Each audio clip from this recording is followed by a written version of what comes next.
manifestaciones clínicas de función cerebral, ¿no? Con este aprendizaje basado en problemas.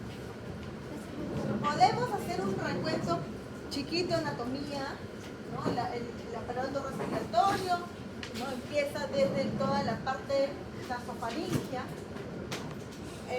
distribuye laringe, tráquea, ¿no? El pulmón derecho, el pulmón izquierdo.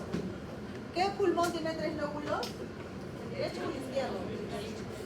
El derecho, y el izquierdo tiene 2, ¿verdad? Esto es importante porque ¿qué implicancias clínicas tiene el hecho de que un lóbulo tenga 3 y el otro 2?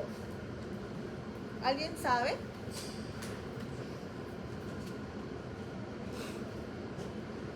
¿Quién tendrá mayor riesgo de tener infección?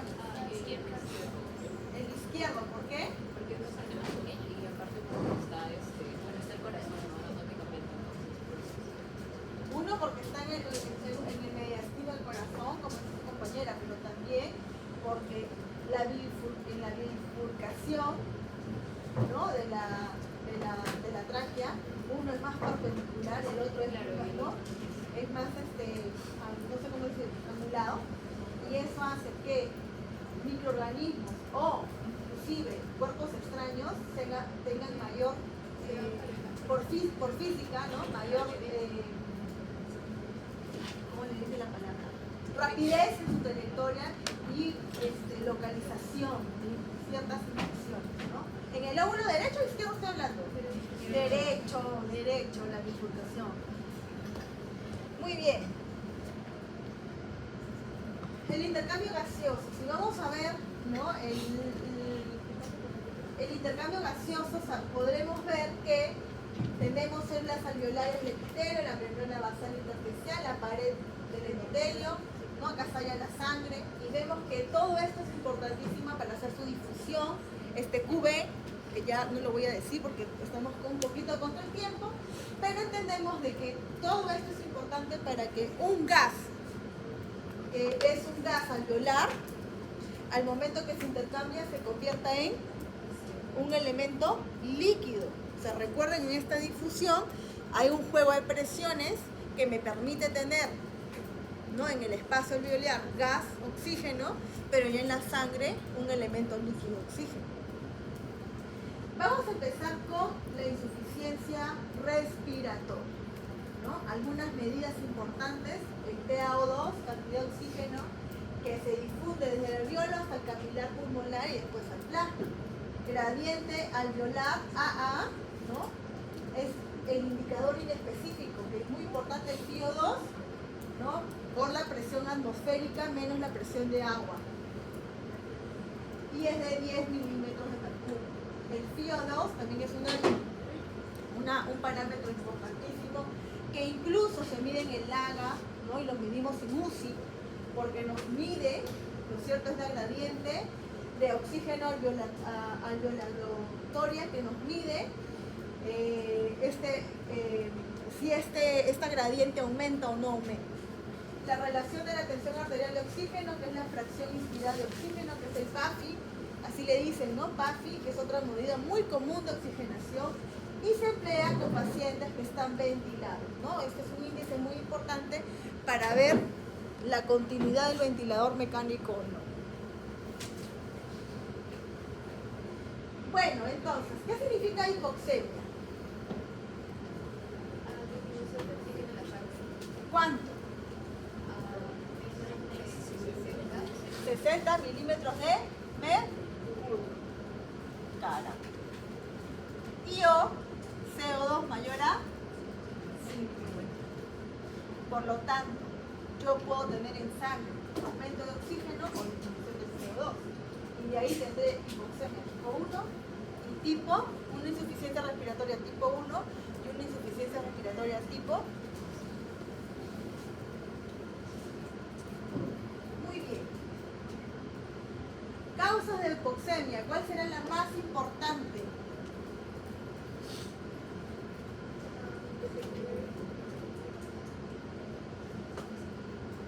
De estas.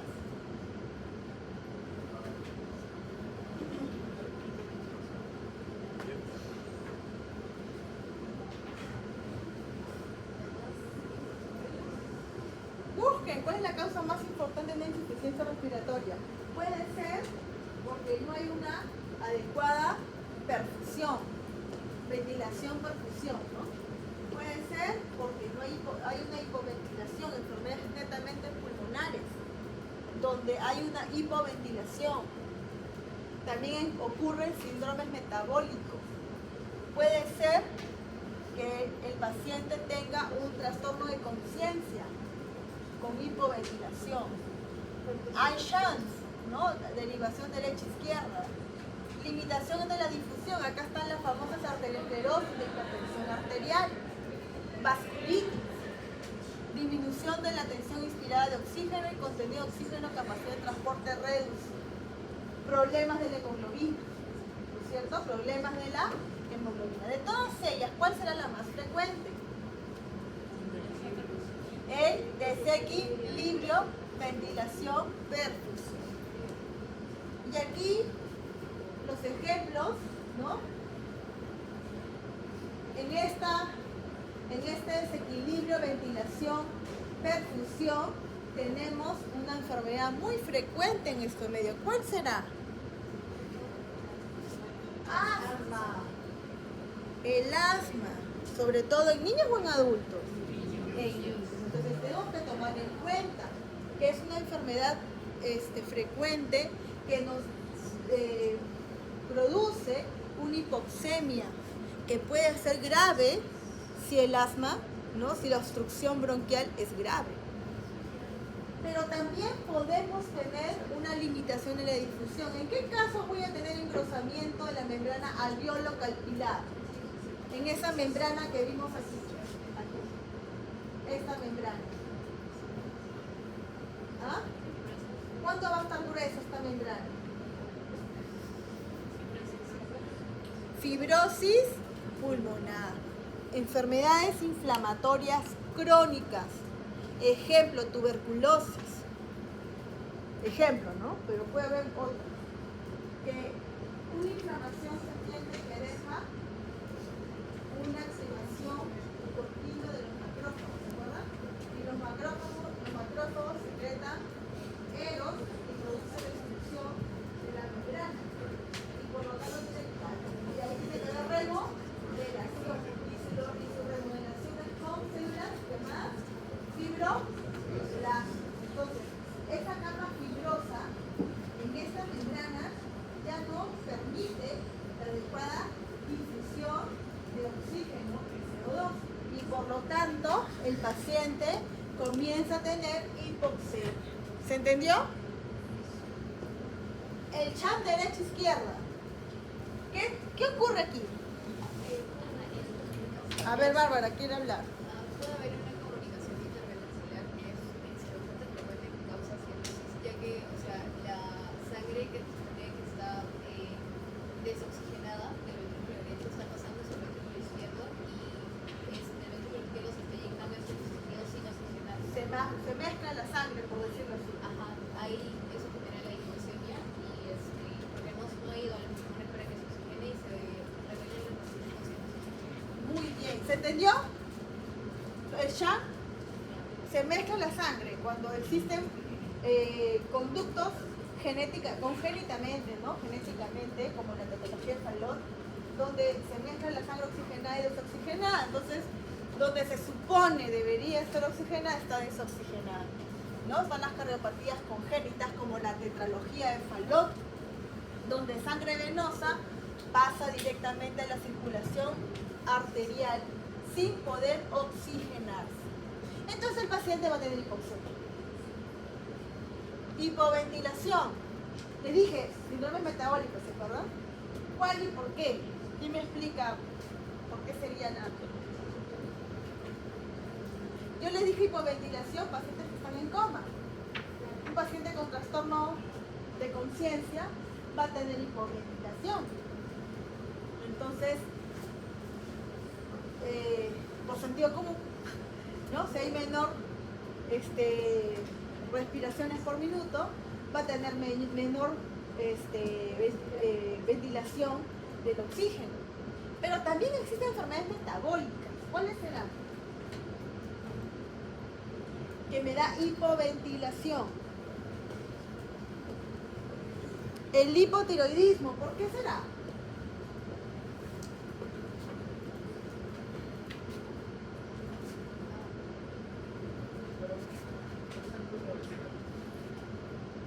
Sí, pero no. Porque si no, cualquier paciente obeso tendría hipoventilación. Y yo no he visto a todos los obesos cianóticos. Ocurre obesidad mórbida, ¿no? Por el peso empuja, o sea, al diafragma y no lo deja. Ahí. Pero no es una causa pues plenamente por el hipotiroidismo per se. ¿Alguien me dice? Nadie. ¿Qué hacen las hormonas tiroideas? Aumenta el metabolismo. Y entonces, ¿aumenta la frecuencia respiratoria? Y si no hay hormonas, no me está aumentando la frecuencia respiratoria. ¿A nivel del hipotálamo o del hipófisis? O del centro de respiración. Que se encuentra en el bulbo. Muy bien. Recuerde que las hormonas tiroideas también tienen un efecto de estímulo al sistema simpático. Y ahí, desde ahí estamos haciendo la subida o la bajada de la frecuencia respiratoria.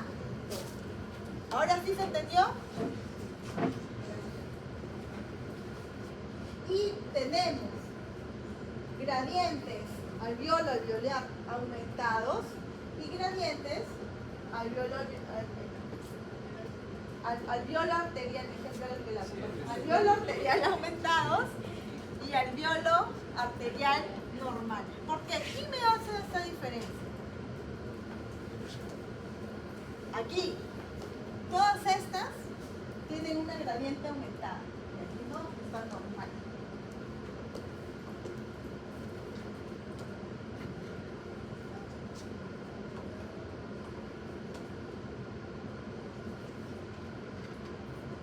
¿Por qué?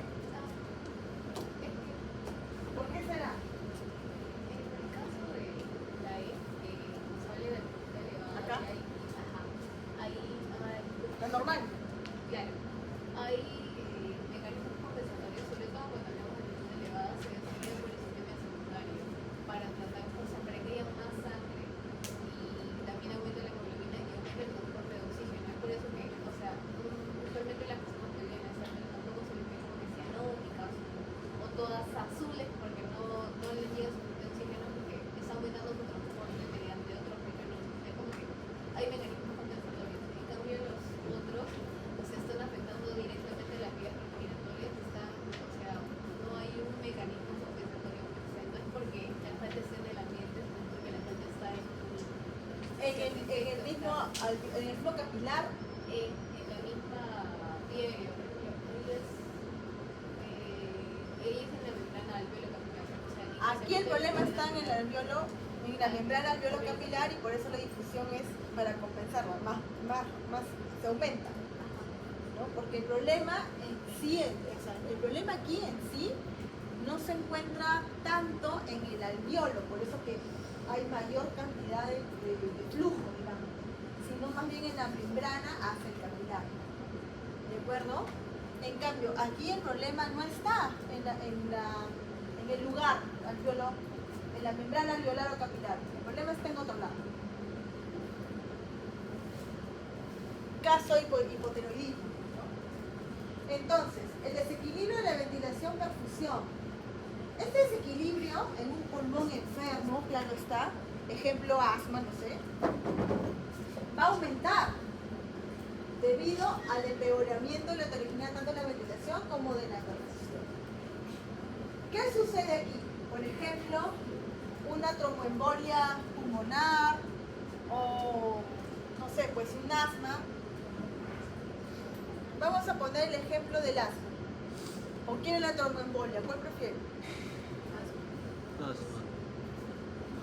Ya, tengo un problema en el asma. Se entiende que en el asma hay una obstrucción bronquial. Entonces el espacio bronquial está disminuido, ¿estamos? lleno de moco y además que iba broncoespasmo. Por lo tanto, ¿podrá haber difusión? ¿Podrá entrar oxígeno hacia los alvéolos? ¿Cómo? Claro, pero tú tienes una obstrucción bronquial, ¿no es cierto? Entonces, la difusión al inicio, pero después ya no. Al inicio sí, pero después ya no. Entonces, tú tienes un bronquio obstruido, lleno de moco y de broncoespasmo. Y pregunta es, ¿cómo va a estar esta perfusión? O sea, tanto la ventilación como la perfusión.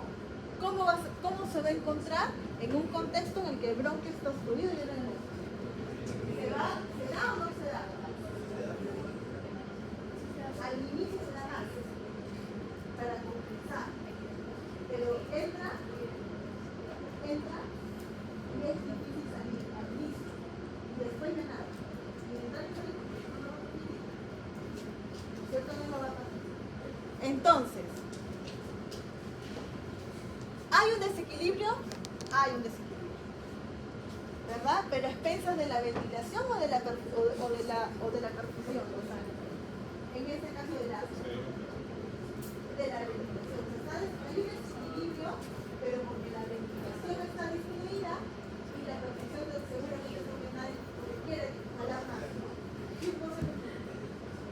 Diferente. Ahora vamos a otro contexto, tromboembolia pulmonar. ¿El trombo dónde está? En la arteria pulmonar. Por lo tanto, si está en la arteria pulmonar, hay un desequilibrio BQ, sí, pero después de la ventilación o de la perfusión. Perfusión. Entonces, voy a tener un desequilibrio, pero con P, la perfusión, ¿no? Disminuida y la ventilación aumentada porque va a querer compensar. Y a lo que yo quiero llegar, todas estas enfermedades tienen un BQ desequilibrado, pero dependiendo de la enfermedad, uno va a ser más o menos.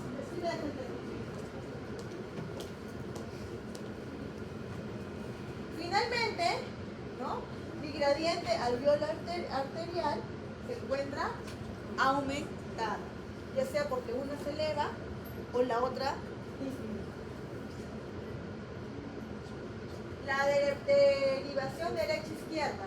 ¿Se acuerdan cuál es el problema? ¿Se acuerdan? La comunicación de sangre oxigenada que se mezcla con la desoxigenada, ¿cierto? Y por lo tanto, ¿cómo está mi gradiente alveolo arterial? Bueno, acá dice ya aumentada, pero ¿por qué? ¿A expensas de qué? ¿Del alveolo o del arterio? Se busca más entonces para oxigenar esa sangre. O sea, para compensarlo de más ventilación, porque va a ver que la sangre también está bajo oxígeno, entonces la ventilación va a subir. Exacto, entonces tú vas a tener un aumento de la gradiente, pero a expensas de la ventilación, ¿no? En otros casos sería de la perfusión. Hipoventilación. ¿Qué va a pasar en una hipoventilación? Acá, por ejemplo, también sucede en los pacientes que tienen esclerosis múltiple. No sé si algún día han escuchado esa enfermedad. Hay disminución, ¿no? de los nervios motores, la enfermedad del Guillain-Barré también, ¿no? Que te puede llevar a una parálisis motora, sobre todo respiratoria al final, ¿no? Bueno, sea como sea, va a haber hipoventilación. Una enfermedad neurológica central, una enfermedad neuromuscular respiratoria o una enfermedad de las vías respiratorias alveolares. Sea cual sea la causa, voy a tener una disminución en la posibilidad de exhalar e inhalar por disminución de los músculos respiratorios intercostales, otros músculos respiratorios diafragmas principales, los pulmonares, los intercostales, trapez y los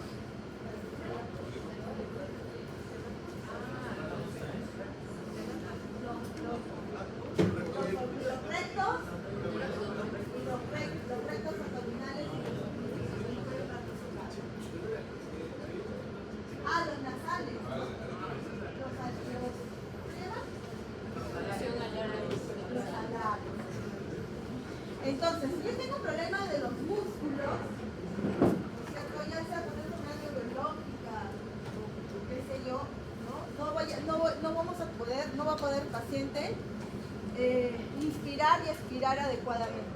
Por lo tanto, va a haber hipoxia. Pero aquí la gradiente alveolar arterial, ¿cómo se encuentra? Elevada, normal, porque no, ni la perfusión ni el alveolo se va a poder aumentar. El alveolo no puede trabajar porque no hay músculos para hacerlo y por lo tanto arterialmente tampoco puede aumentar a expensas de la perfusión. Y por lo tanto va a haber una retención con un aumento del CO2 y una disminución del oxígeno. Defecto de la difusión. Aquí estamos hablando de la enfermedad pulmonar intersticial. El enfisema es una de las más frecuentes, ¿no? Por un tema del intersticio. ¿Qué pasa aquí? Hay un intercambio, hay una alteración del intercambio de gases entre los alvéolos y los capilares, pero a costas del intersticio. ¿Qué pasa aquí? ¿Hay aumento de la gradiente? Sí. ¿Pero por qué? El problema está en el intersticio. Entonces, ¿qué pasa aquí? Estamos hablando de que hay fibrosis en el intersticio. Aumenta más el espacio de la membrana, por lo tanto que dificulta el paso para ambos lados, ¿no? Ya sea porque salga el CO2 o ya sea porque ingrese el oxígeno. Entonces va a haber una limitación en su difusión, pero que es una cosa más morfológica, ¿no? Que otra.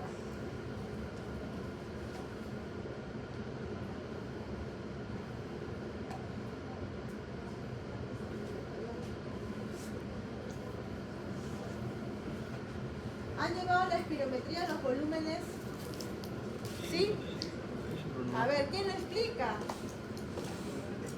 Por un punto más esa evaluación continua. Un punto más esa evaluación continua. De incapacidades pulmonares. A la pizarra, Julio. ¿No levantaste la mano? ¿Levantaste o no levantaste la mano? ¿Viste bien levantado?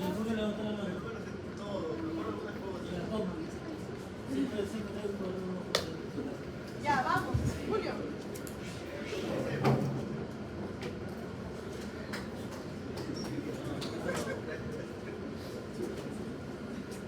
A ver, ¿qué te acuerdas? Si no, sigue Bárbara. Lo miraron al juego. Ya bueno, está la capacidad pulmonar total, que es todo lo que vamos a poder. Luego está el volumen de reserva inspiratorio, que es el volumen que va a entrar después de hacer la inspiración normal. ¿Cuál es la inspiración? La inspiración y expiración normal. ¿Cuál viene a ser? El volumen de aire Claro, volumen de aire corriente. corriente. Ya. Después de darse el volumen de aire corriente, lo que se va a dar es el volumen de reserva inspiratorio, que va a ser el más forzado. Y este es el volumen normal. Y luego está el volumen de reserva expiratorio, que va a ser el que va a salir. Desde acá. Claro, ajá. Ya.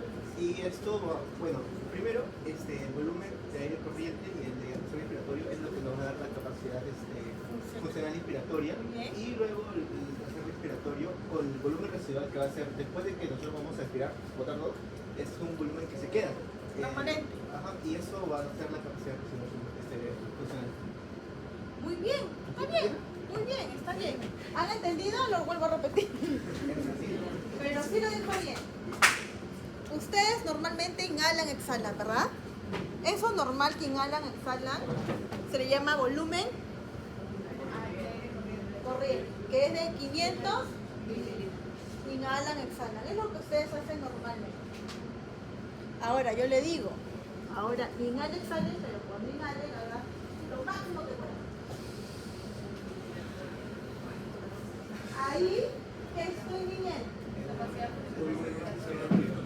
La capacidad funcional inspiratoria, porque estoy diciendo mi volumen corriente más la capacidad. Ustedes han hecho esto. Han hecho toda la inspiración que pueda, la expiración más lo normal. Hasta aquí llegaron, ¿no es cierto? Esto es tu capacidad funcional respiratoria, inspiratoria, que es de 3.600 mililitros. Entonces yo puedo respirar normal y de pronto inspirar un montón y botarlo hasta lo normal. Pero también puedo hacer al revés. podría ser al revés. Vamos a inspirar lo máximo y a expirar lo máximo. ¿Sí? 1, 2, 3. Se demoran más. ¿Qué han hecho? ¿Qué capacidad han hecho? Vital, lo máximo que puedan, su volumen de reserva inspiratoria y su volumen de reserva expiratoria, incluyendo su volumen corriente. ¿No es cierto? ¿Y cuánto es? 4.800. Pero a pesar de que has botado todo lo que puedas, el pulmón jamás no brinda aire. Hay un aire muerto que queda siempre ahí. ¿Cómo se llama ese aire muerto que queda ahí? Volumen. Entonces, si bien tienes una capacidad vital, ¿no es cierto? Con este residual le llamamos capacidad pulmonar total. Y yo puedo medir inclusive lo expiratorio forzado más lo permanente, que es la capacidad residual funcional. Esto es importante porque puedo identificar, ¿no? En una insuficiencia respiratoria, puedo identificar en qué casos no inspiro adecuadamente o no expiro adecuadamente. ¿Hasta ahí? Entonces, tengo patrones de acuerdo con mi ventilación. ¿Quién me explica esta data?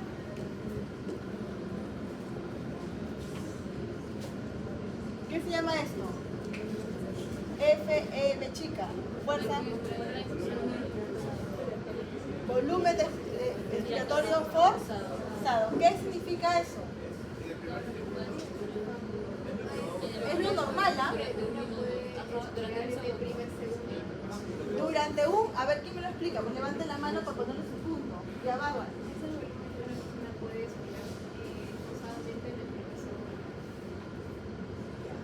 Es el volumen de aire que el paciente puede expirar en un tiempo de 1 segundo. Lo máximo. O sea, ¿cuál es acá? ¿Qué te mide? ¿La reserva expiratoria o la reserva inspiratoria? La reserva expiratoria más el volumen corriente. ¿Y qué te dice que es? Normalmente, ¿no? 4 litros por segundo. Después tengo, ¿qué es el FEF?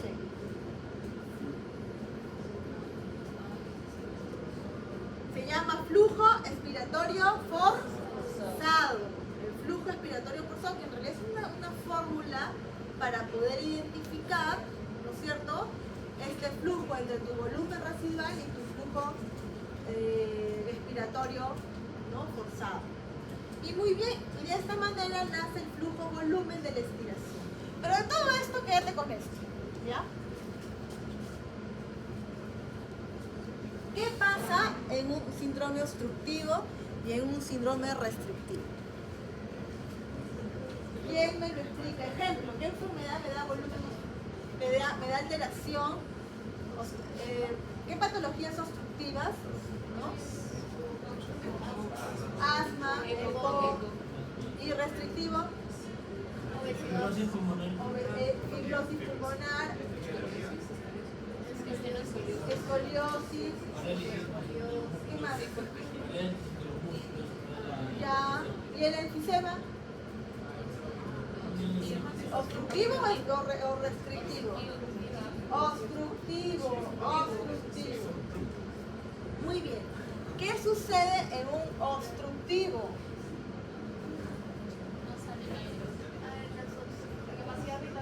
A ver, levanten la mano, por favor. Ahí, mi compañero.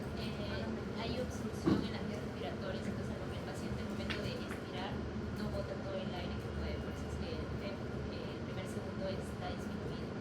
O sea, va a botarlo, pero va a botarlo más lento y por eso el obstructivo toma más tiempo en botar el aire que el restrictivo, porque el restrictivo es más expiratorio. Muy bien. Entonces, su vez o su volumen respiratorio forzado está aumentado o disminuido. Disminuido porque como hay una obstrucción, su compañera ha dicho, ejemplo asma en los bronquios, ¿no es cierto? paciente no puede inspirar por completo, ¿no? Todo lo que pudiese, ¿no? No puede inspirar, hay un acortamiento de ese tiempo, o mejor dicho, de ese volumen, y por lo tanto se refleja con un volumen expiratorio forzado disminuido. ¿Y qué pasa en un síndrome restrictivo?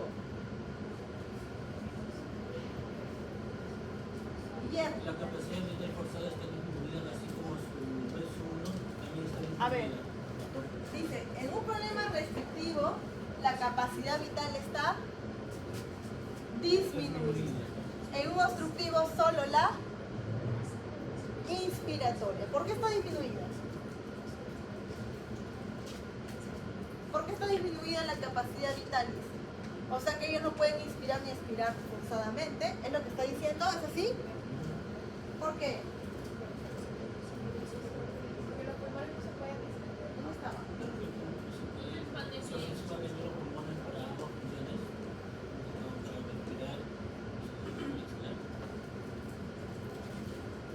¿Por qué? El problema ¿dónde está? En el intersticio, ¿no? ¿Dónde está el problema? En la membrana. Por ejemplo, si es una fibrosis es tan dura que no puede expandirse y no puede comprimir al pulmón para que expulse o para que se llene. Por eso están los dos.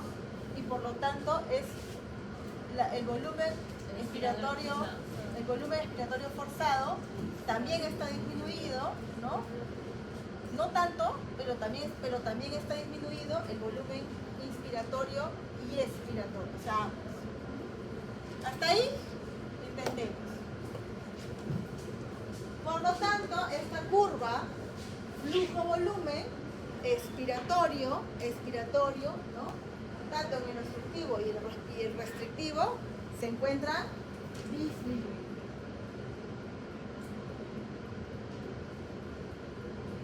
Bueno, esa es la clasificación de lo que ya venimos informando aquí. Entonces yo tengo ahí las diferencias en este cuadrito de un patrón obstructivo con disminución del flujo aéreo por aumento de la resistencia de las vías respiratorias, caso asma, ¿no? Y un patrón restrictivo con disminución del volumen pulmonar por alteración del parénquima o la caja torácica, ¿no? Y puede haber también mixtos. Y si ven, en todos, ¿no? Tenemos disminución del volumen expiratorio forzado. Mi capacidad pulmonar total, a diferencia del obstructivo y el restrictivo, en el restrictivo está disminuido y en el obstructivo está normal o incluso aumentado. ¿Por qué? ¿Por qué? ¿Por qué aquí está disminuido y acá está normal o aumentado? Se puede llenar los pulmones de aire. Lo que pasa es que el patrón obstructivo y la respuesta está en la expiración mayormente. Entonces, como el aire no sale, se puede generar una hiperventilación de los pulmones y esto hace que se aumente la capacidad pulmonar total y en ocasiones se ve la capacidad vital forzada. Y es por eso que puede estar normal o aumentado, porque el aire se está quedando. Muy bien, voy a ponerlo acá. En un obstructivo, ¿no es cierto? Hay una obstrucción del bronquio, por ejemplo, y por lo tanto el volumen ha quedado atrapado dentro, no ha podido salir. Por lo tanto, puede ser que mi volumen reserva expiratoria se encuentre elevada.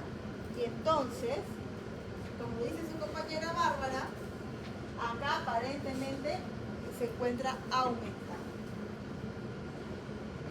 El volumen expiratorio forzado en ambos están disminuidos, ¿no? El mecanismo fisiopatológico que explica la obstrucción es que aquí hay aumento de la resistencia al flujo, ¿no? Por inflamación, secreciones, y aquí el problema es la pérdida de la distensibilidad pulmonar, no se puede insuflar, ¿no? No se puede, está como rígido, no sé cómo explicarlo, ¿no? Como rígido, hay una restricción, está todo rígido y pierde la capacidad para poder insuflar. Y esto se puede evidenciar incluso en radiografías, cuando vemos pulmones hiperinsuflados en los problemas obstructivos y todos rígidos, todos chiquititos, ¿no? Chiquititos el pulmón en un problema restrictivo. ¿Se entendió?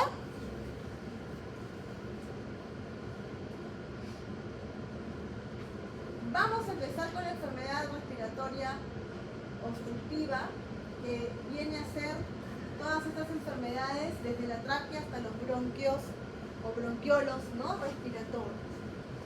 Ya sabemos que hay un incremento en la resistencia del flujo aéreo. Puede ser parcial, puede ser completo. ¿Cuál es la más frecuente? Habíamos dicho asma.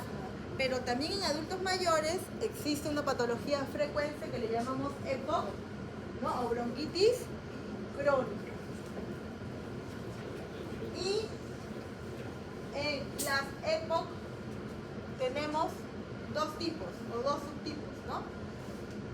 El enfisema y per se la bronquitis crónica. Y este asma, que es una obstrucción reversible, hay una hiperreactividad, generalmente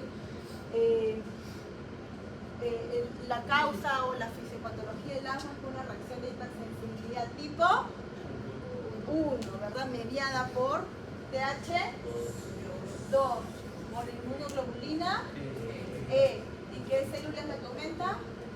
¿Qué leucocitos la que aumenta? Y mastocitos. Tenemos gran cantidad de histamina, lo que ayuda a tener la vasodilatación y la hipersecreción de moco. Así se explica la fisiopatología del asma. Recuerden, una reacción de hipersensibilidad tipo 1. ¿Y acá cuál sería la fisiopatología? De la bronquitis crónica. Generalmente es provocada por el consumo de tabaco, leña, contaminantes atmosféricos. Y es reacción de hipersensibilidad tipo 1. ¿Qué reacción de hipersensibilidad podría ser? La de bronquitis y enfisema. TH1. Por lo tanto, son otras interleuquinas y son otras células. ¿Aquí los eosinófilos han aumentado? No. ¿Cuál es la célula? Pero es crónico, es macrófago.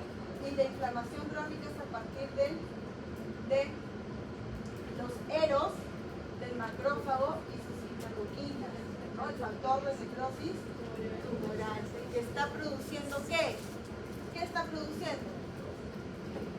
¿Por qué el paciente tiene tos? ¿Por qué el paciente tiene broncoespasmo? En la bronquitis crónica. No como el asma, pero puede ver, pero ¿por qué?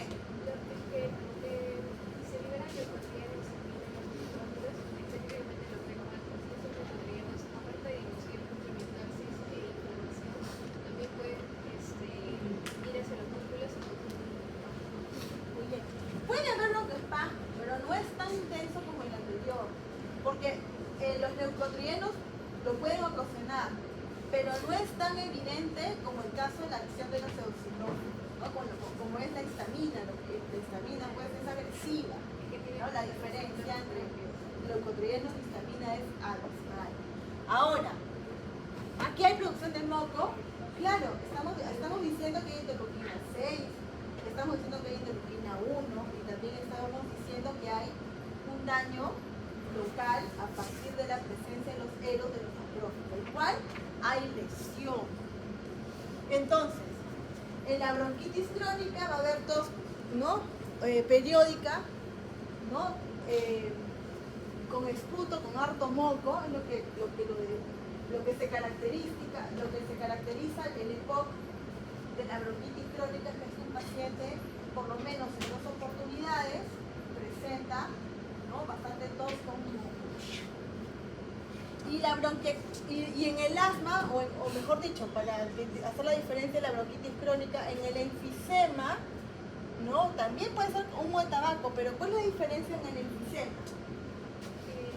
Se afecta distintas directamente los hábitos familiares, porque también hay un desequilibrio entre proteasas y proteasas. Ya. Hay una ruptura en los tabiques alveolares, ¿no es cierto? ¿Por qué se rompen los tabiques alveolares? Por una proteína destructiva que se llama la elastasa. ¿Y por qué se activó la elastasa?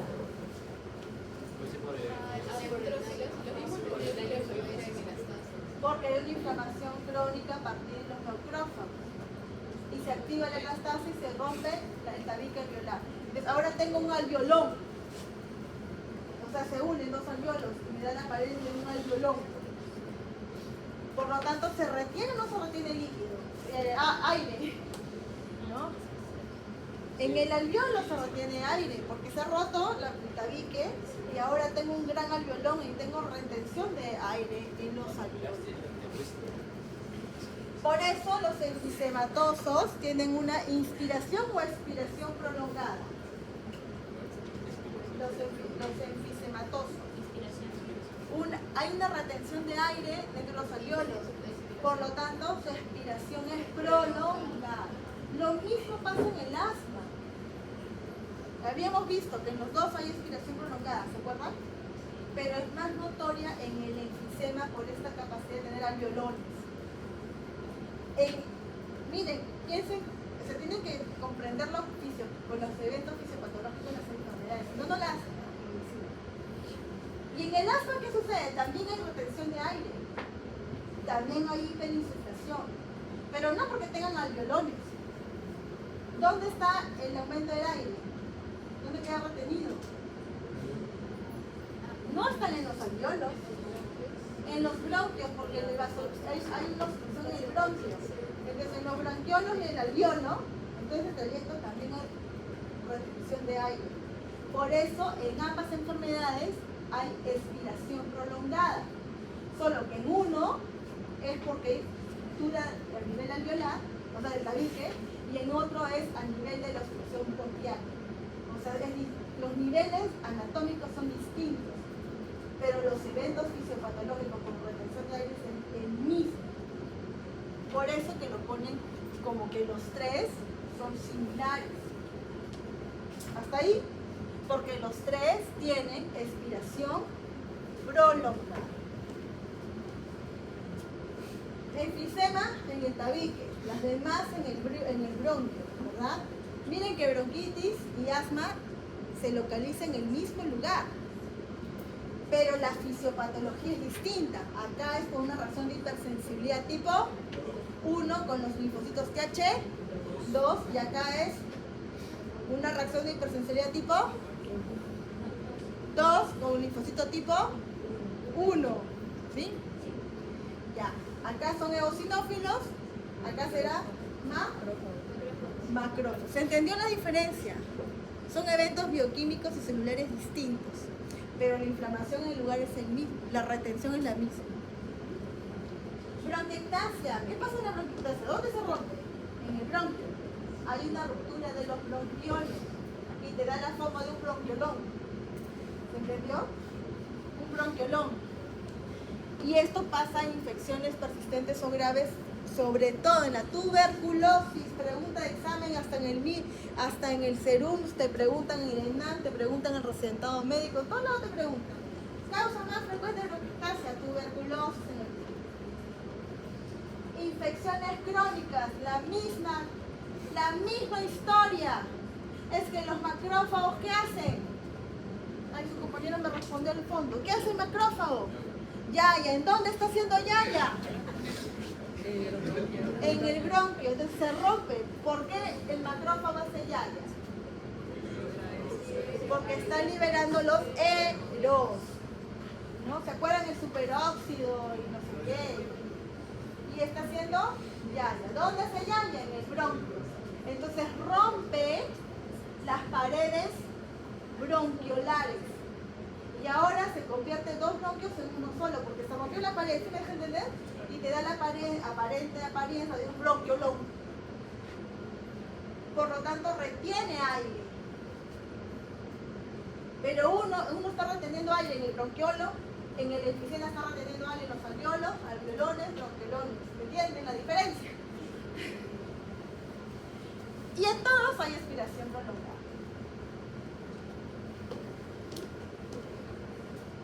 Bronquiectasia también se responde bioquímicamente hablando por la presencia de los eros a partir de los macrófagos tras infecciones persistentes. Aquí, además de esputo y tos y fiebre, bronquiectasia tiene característico que no lo tienen los demás, que es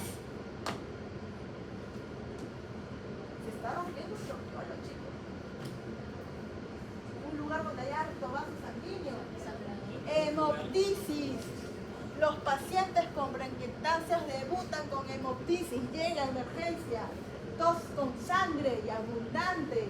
Y encima tuberculosis, me acuerdo una vez en mi internado, nunca me voy a olvidar. Desgraciado que me bautizaron. Vino paciente con tuberculosis multidrogoresistente con hemoptisis franca, hasta más de 1 litro de tos con sangre. Y todos desaparecieron. Te toca a ti, me dijeron. Como yo, si yo soy interna. Bueno, en esa época donde todo podía suceder. Vamos a hablar de la época no.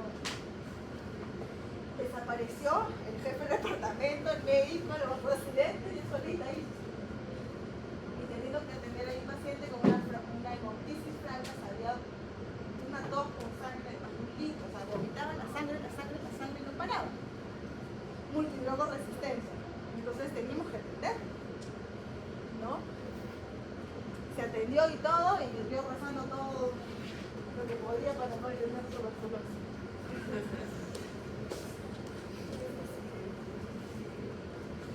Ya saben, ¿verdad? ¿En todos hay tos? ¿En todos hay tos? Sí. ¿Dónde tendré más tos con moco? En la bronquitis crónica. Tenés el asma, ¿no? ¿Dónde tengo más broncoespasmo? Sibilancia. Ah, acá también. Pero acá más. ¿Dónde tengo hemoptisis? ¿Dónde tengo más expiración forzada? El paciente me habla así como que sigue va a dar. Enfisema. ¿Cuál es mi paciente más flaco? Bueno, además de la bronquitis, el que tenga tuberculosis. ¿Dónde es flaquito? En el enfisema. ¿Y el gordito? Bronquitis. ¿Por qué, ah? ¿Por qué? ¿Por qué uno es flaquito y otro gordito? Y uno es azulito y el otro es gordito. A los que tienen enfisema también se les dice los sopladores cruzados. Y a los que tienen ¿Por qué? bronquitis son los congestivos asociados. ¿Por qué? ¿Por qué el bronquitis es un gordito cianótico y el enfisematoso es un flaquito rosadito? Yo tenía entendido que la bronquitis aumenta el uso de estos músculos para la expiración y una mayor expiración por lo que es el bloqueo de las vías aéreas, entonces por eso aumentaba, porque se usaba la capa torácica para poder aumentar la ventilación. Más o menos, o sea, sí, pero no.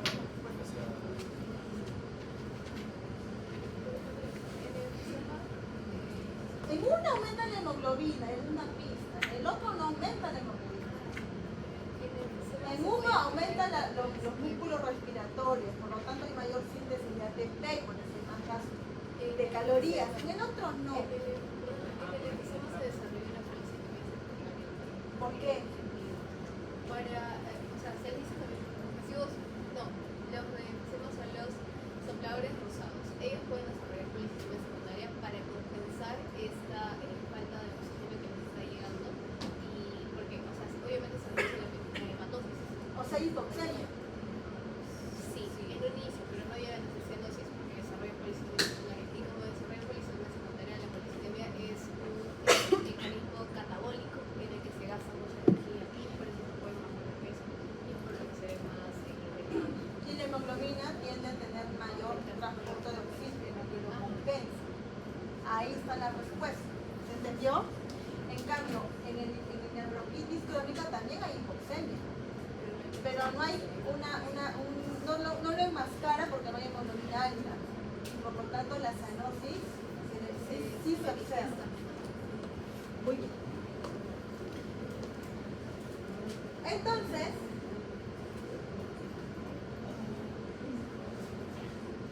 ya dije esto, ¿no? Ya dije eso también. Ya dije eso también. Ya dije todo, pero yo también dije esto, pero era para que lo vean en dibujito, ¿no? ¿Qué es esto? El violón, ¿qué es esto? Enfisema, ¿verdad? Enfisema, porque estamos hablando de una dilatación de los alvéolos por una ruptura del tabique alveolar que dijimos previamente a partir de la anastasia. ¿Se acuerdan? Hay diferentes tipos y eso se lo aprenden en casa, pero ven, cómo se ve el aparente, los alveolones, ¿no?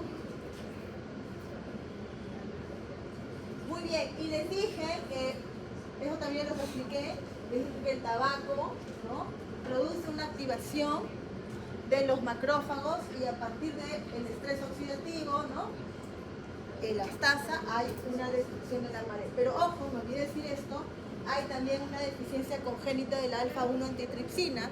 Esta es una deficiencia congénita que también, al tener esta deficiencia, hay un desequilibrio de las proteasas, ¿no? Y bueno, finalmente, el enfisema, que conlleva una destrucción del tabique alveolar por gran cantidad de proteasas o proteinasas, en este caso la elastasa. Les dije que también hay una deficiencia congénita del alfa-1 antitripsina, revisen, porque esa también es una causa de enfisema, aunque no es muy frecuente. Y aquí un poquito cómo es que el tabaco genera la activación de los macrófagos acá sale el neutrófilo, pero entendemos que es una inflamación crónica, ¿no? Entonces es en realidad más el macrófago que el neutrófilo, genera los eros, la liberación de interleuquina. Los eros, que son estas especies reactivas de oxígeno, ¿no?, van a producir, ¿no?, y van a estimular a las elastasas, ¿no?, y estas elastasas producen la ruptura del tabique alveolar. También existe, les dije, una deficiencia congénita del alfa-1, ¿qué dije? Que estimula, por un desequilibrio congénito, estimula la elastasa de manera patológica. Entonces, en este enfisema, que al inicio será durante el ejercicio, ¿no?, si yo estoy reteniendo volumen expiratorio, un volumen en los alvéolos, ¿no?, ¿qué va a suceder? Voy a tener mayor ventilación por minuto. En el ejercicio se cierran prematuramente los volúmenes respiratorios durante la expiración. Al final voy a tener mayor volumen de expiración y el paciente tiene una hiperinsuflación, ¿no? Una hiperinsuflación que ya en el reposo se vuelve estático y por lo tanto menos superficie pulmonar, que condiciona una hipoxemia y una hipercapnia. Enmascarado, porque aquí existe en este enfisema el aumento de la hemoglobina que enmascara la situación.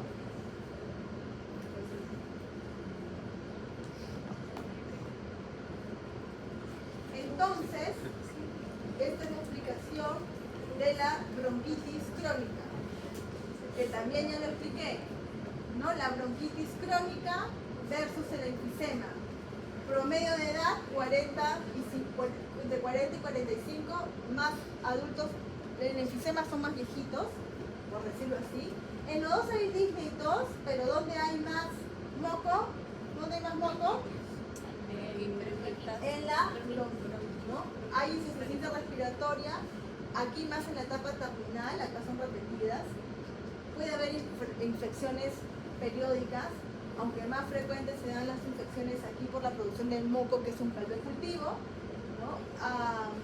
Y la retracción elástica es normal en la bronquitis y en el enfisema es alta. Muy bien, ya hemos hablado del soplador rosado y del cianótico, ¿verdad? Ya hemos hablado de esto.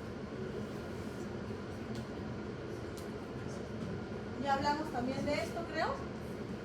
Sí. Aquí, ¿por qué se produce la producción del moco? Les dije por qué. ¿Por qué hay producción de moco?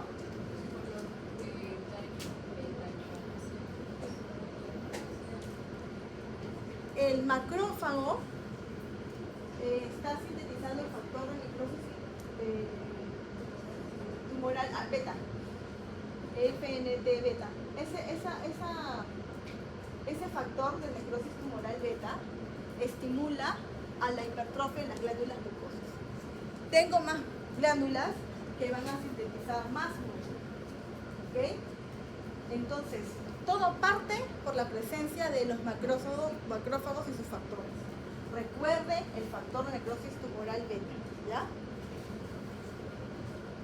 Y el paciente, por lo tanto, ¿no? ¿Qué pasaba en la bronquitis? ¿Qué pasaba en la bronquitis?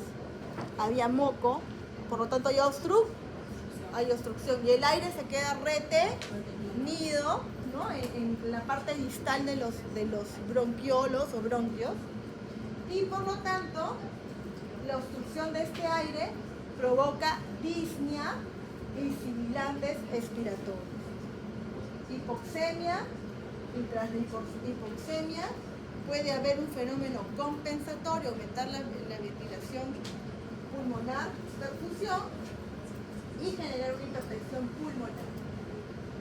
Muy bien, aquí simplemente poder ver la dinámica, los mocos, los macrófagos, ¿no? Que están produciendo esta inflamación. Esto ya lo dije también en otra diapositiva. Y con eso podemos ver este caso. A ver, ¿quién me dice qué es? ¿Qué es? Asma, bronquitis, enfisema, el caso.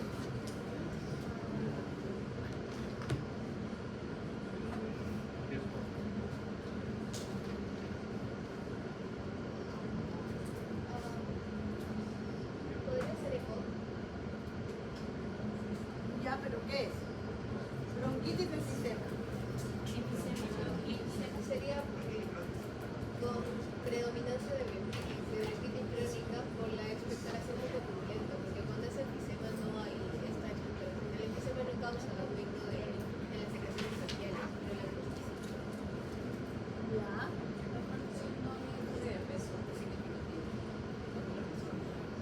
Uno es el antecedente que es fumador, ¿no? Por ahí dicen, ¿no? Dos, que la expectoración es purulenta, ¿no es cierto? Que me lleva más hacia la bronquitis crónica, ¿no? Y que últimamente es esporádica, pero en los últimos meses se ha vuelto más persistente. Eso no pasa en el enfisema, ¿no? La disnea, ¿no es cierto? No hay antecedente de asma porque podría ser asma. Hay sibilancias, ¿qué característica? ¿Hay sibilancias en el enfisema? Ah, ¿cómo es el volumen expiratorio forzado en el enfisema? ¿Está aumentado o disminuido? Y en la bronquitis también, ¿no? Pero su relación, O sea, la última parte es la que dice nos orilla a despertar ambas, porque el agua mejora cuando le hace. así es, ¿no? Así es. Por lo tanto, el diagnóstico es, no te dice si es gordito, rosadito, cianótico, ¿no? Pero con el moco, con el antecedente, con el BEC, con las sibilancias, me lleva a ver qué es una bronquitis. ¿Ustedes qué van a exponer, ah? Fibrosis.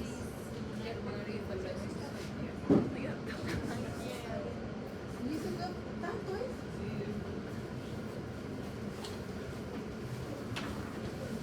Hay que poner virtual. Estoy en asma todavía.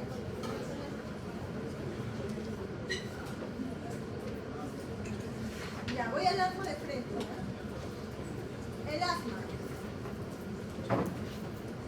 Habíamos dicho que el asma es un trastorno inflamatorio crónico a causa de la reacción de hipersensibilidad tipo 1 mediada por inmunoglobulina. Hay hipertrofia del músculo liso. O sea, no solamente hay broncoespasmos, también hay hipertrofia del músculo liso del bronquio. ¿Por qué? ¿Por qué hay hiperplasia en las glándulas? ¿Quién estimula, quién induce esta hipertrofia del músculo? ¿Quién perpetúa? Porque acá se perpetúa la inflamación. ¿Quién es el culpable? No, la histamina no. ¿El que produce esto y esto? No. ¿Ah? Te doy los eosinófilos son los culpables. Ahora, ¿por qué? Los eosinófilos son los Los eosinófilos, ¿no? Son los que producen esa hipertrofia del músculo. Ahora, hay factores genéticos sin duda, ¿no? Para el asma, alergenos, ¿no? El aire, el tabaco, ¿no? La obesidad.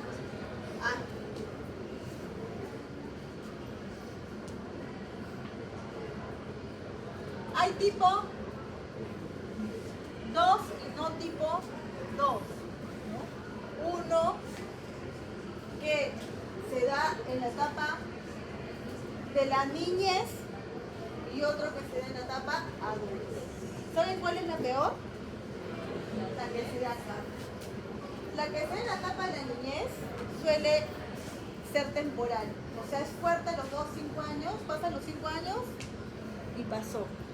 Pero cuando te da en la etapa adulta, es más difícil de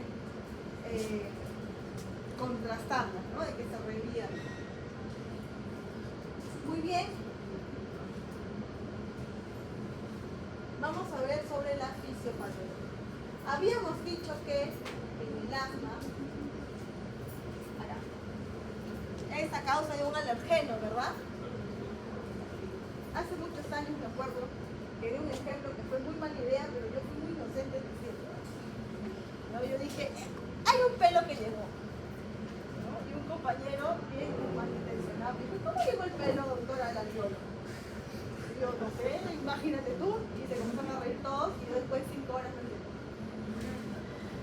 Entonces, el pelo de un gato llegó ahí. Yo de verdad siento que no entendí hasta después de 5 horas, pero ya me la de gallina que ya entendí el ejemplo. Entonces, ¿qué pasa con el alergeno?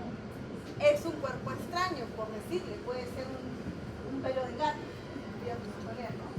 Va a ser fagocitado por quién? Por la célula dendrítica y que se va a convertir en una célula presentadora de antígeno y se lo va a presentar ¿a quién? Al linfocito TCD4, TH2, acá está, ¿no? Y este linfocito TH2 va a sintetizar sustancias, ¿qué interleuquinas? ¿Qué interleuquinas? 4, 13, 5 y 6, ¿no? 13, 4, 5. Pero la más importante es la 4 y 5, pero ya sabemos que hay más. Y estas interleuquinas, ¿qué van a hacer? ¿Qué van a hacer? Las 5, ¿qué va a hacer? Va a activar o va a atraer a los mastocitos y eosinófilos, ¿no? Quimiotaxis. Y el interleuquina 4 estimula la activación del linfocito B a célula plasmática para que la célula plasmática libere la inmunoglobulina E. Y la inmunoglobulina E no es la que perpetúa la inflamación porque se va a adherir a los mastocitos eosinófilos secretando gran cantidad de histamina. ¿Y la histamina qué va a producir? Moco y broncoespasmo. Y el eosinófilo, ahí está la respuesta que le dije. Y el eosinófilo a lo largo del tiempo va a liberar esta sustancia que se llama la eotaxina. Y esta es la culpable, esta sustancia es la que produce la hipertrofia, es el estímulo y la hipertrofia del músculo liso y la hiperplasia en las glándulas mucosas. Hasta ahí, entonces, tengo, ¿no?, un revestimiento lleno de moho, que a la larga, ¿ven que está destruyéndose? ¿Por qué ven el revestimiento con destrucción epitelial? ¿Por qué? Por la eotaxina y por, recuerden que también aquí hay, ¿qué hay aquí?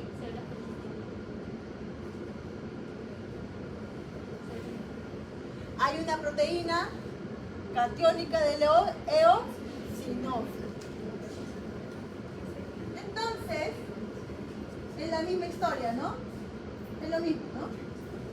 Ah, me olvidé. La profenadina D2 también es una de las causas principales de esta hiperplasia de las glándulas, ¿no? Y finalmente vemos un bronquio lleno de eosinófilos, ¿no? Linfocitos tipo TH2 activado, mastocitos con moco, con broncoconstricción. ¿Cómo está el espacio ahora? Reducido. Por lo tanto, el paciente al tener un bronquio que ya no es un tubo, sino un pito chiquitito, silba. Por eso la sibilancia.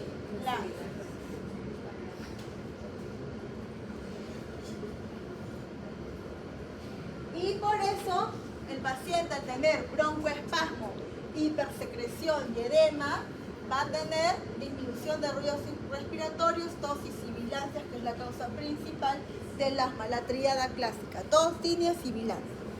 ¿Ok? Ya esto ya lo dije en el inicio, ¿se acuerdan? Ya otro día lo leí porque no sabía que ya tanto había pasado. La enfermedad intersticial. ¿O lo quieren ver después de la próxima clase? Ya, pero solamente es esa de acá, la intersticial. No, falta, mira, enfermedad pleural, me quiero morir. Solo esas dos, solo esas dos. Es demasiado, pobrecito su cerebro, si yo ya me cansé, imagínense ustedes.